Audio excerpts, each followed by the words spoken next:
મિત્રો શું તમે આઈટીઆઈના કોપા ટેટમાં એડમિશન લેવાનું વિચારી રહ્યા છો?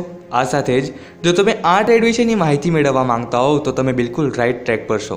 આજે આપણે આ વિડીયોમાં આઈટીઆઈનો કોપા ટેટ શું છે, આઈટીઆઈના આ ટેટમાં એડમિશન લેવા તમારી ક્વોલિફિકેશન કેટલી હોવી જોઈએ, આ કોર્સ માટે ફીસ કેટલી હોય છે, કોપા ટેટમાં તમને શું શું શીખવવામાં આવશે, કોપા કોર્સ પૂર્ણ કર્યા બાદ જોબ પ્રોફાઇલ શું હશે, એટલે કે કોપા કોર્સ પછી તમને નોકરી કેવા પ્રકારની મળશે।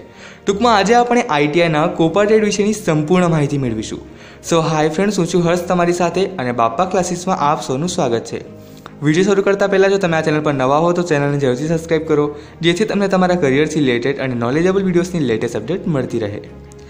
તો મિત્રો, કોપા વિશેની માહિતી મેળવતા પહેલાં આપણે એ જાણવું આવશ્યક છે કે કોપાનો ફૂલ ફોર્મ શું છે, કારણ કે ઘણા વિદ્યાર્થીઓને ખબર નથી હોતી કે કોપા ખરેખર એક શોર્ટ ફોર્મ છે। ચાલો તો કોપાનું ફૂલ ફોર્મ જાણી લઈએ। તો મિત્રો, કોપાનું પૂરું નામ computer operator and programming assistant છે। કોપા એક નોન એન્જિનિયરિંગ ટ્રેડ છે। કોપા ટેટનો સમયગાળો 1 વર્ષનો હોય છે, જે સમયગાળા દરમિયાન કોપામાં તમને કોમ્પ્યુટર અને ઇન્ટરનેટથી સંબંધિત માહિતી પ્રદાન કરવામાં આવે છે, જેમ કે MS ઓફિસ, એમાં MS word, Excel, PowerPoint, programming languages, computer operating system, basic hardware and software, data entry, Tally, IT act વગેરે જેવી ઘણી બધી બાબતો વિશેનું નોલેજ તમને આપવામાં આવે છે। હવે આગળ વાત કરીએ કે કોપા કોર્સ કરવા માટે તમારી ક્વોલિફિકેશન કેટલી હોવી જોઈએ। તો મિત્રો, આઈટીઆઈના કોપા કોર્સમાં એડમિશન મેળવવા તમારું ધોરણ 10 પાસ હોવું જરૂરી છે। પરંતુ મિત્રો, જો તમે ગવર્મેન્ટ આઈટીઆઈમાંથી કોપા કોર્સ કરવા ઈચ્છતા હો તો તમારી 10મા ધોરણની ટકાવારી સારી હોવી જોઈએ, તો જ તમે પોતાની મનગમતી ગવર્મેન્ટ કોલેજમાં સરળતાથી એડમિશન લઈ શકો છો। અને બીજી વસ્તુ મિત્રો, કોપા એક ખૂબ લોકપ્રિય અને સારો અભ્યાસક્રમ છે, તેથી તમે આઈટીઆઈ કોપા કોર્સ પ્રાઇવેટ આઈટીઆઈમાંથી કરો છો કે પછી ગવર્મેન્ટ આઈટીઆઈમાંથી કરો છો, તેનાથી કોઈ ફરક પડતો નથી। એજ લિમિટની વાત કરીએ તો આઈટીઆઈના કોપા ટેટમાં પ્રવેશ મેળવવા તમારી લઘુત્તમ વય 14 વર્ષ અને મહત્તમ 40 વર્ષ હોવી જોઈએ।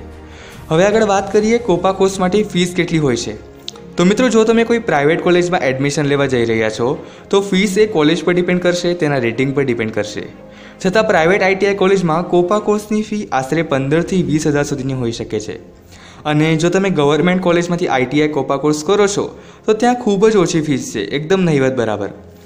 હવે મિત્રો, આગળ વાત કરીએ કે કોપા કોર્સ પૂર્ણ કર્યા બાદ તમારી જોબ પ્રોફાઇલ શું હશે। તો મિત્રો, કોપાના ફૂલ ફોર્મ પરથી તમે સમજી ગયા હશો કે કોપા 2 અલગ અલગ શબ્દથી બનેલો શબ્દ છે, કોમ્પ્યુટર ઓપરેટર અને પ્રોગ્રામિંગ અસિસ્ટન્ટ। કોઈપણ કંપનીમાં કોપા કરેલ વિદ્યાર્થીને 2 પ્રકારની જોબ પ્રોફાઇલ હોઈ શકે છે, પહેલી કોમ્પ્યુટર ઓપરેટર તરીકેની અને બીજી પ્રોગ્રામિંગ અસિસ્ટન્ટ તરીકેની। હવે તમે આ બંનેમાંથી કોઈ પણ કાર્ય કરવા માટે જવાબદાર હોઈ શકો છો, અથવા કદાચ તમે બંને જોબ પ્રોફાઇલને પણ એકસાથે હેન્ડલ કરી શકો છો। હવે મિત્રો, અંતે વાત કરીએ તો ઘણાને DCA અને કોપા કોર્સ વચ્ચે કન્ફ્યુઝન હોય છે કે આ બંનેમાંથી કયો સારો છે। તો DCA એક ડિપ્લોમા કોર્સ છે, જ્યારે કોપા વ્યવસાયિક પ્રશિક્ષણ છે। બંને જ પોતપોતાની જગ્યાએ બરાબર છે, પરંતુ જો આપણે અભ્યાસક્રમની વાત કરીએ તો કોપાના 1 વર્ષના સિલેબસમાં તમને ઘણું બધું શીખવાનું મળશે as a compare to DCA। So friends, I hope આ વિડીયો તમારા માટે હેલ્પફુલ રહ્યો હશે। છતાં જો હજુ પણ તમારા મનમાં આઈટીઆઈ કોપા કોર્સને લગતો કોઈ પણ પ્રશ્ન બાકી હોય તો મને કમેન્ટ કરી પૂછી શકો છો। આ સાથે જ કરીએ વિડીયોની સમાપ્તિ। મળીશું એક આવા જ કરિયરથી રિલેટેડ નવા વિડીયો સાથે। ત્યાં સુધી જય શ્રી કૃષ્ણ।